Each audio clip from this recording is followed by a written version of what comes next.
আসলে বোরকা পরে পর্দা করা এতটা সহজ না। আর যারা করতে পারবে তারা ইমানদার ব্যক্তি ছাড়া কেউ করতে পারবে না। এই যুগে অনেক ভালো লোক আছে, তারাই করতে পারবে। আল্লাহকে যারা বিশ্বাস করে, আল্লাহর উপর যারা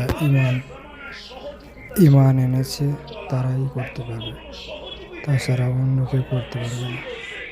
আল্লাহর উপর ভরসা যাদের আছে, জান্নাত জাহান্নাম যারা বিশ্বাস করে, তারা একমাত্র পর্দা করে আল্লাহর উপর ইমান পর্দা করবেন।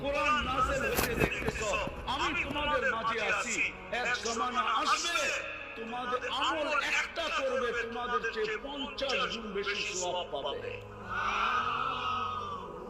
আমাদের মামুনদের ভিতরে রাবিয়া বসরির চেয়ে বড় আল্লাহ হতে পারতো যদি মেসেজ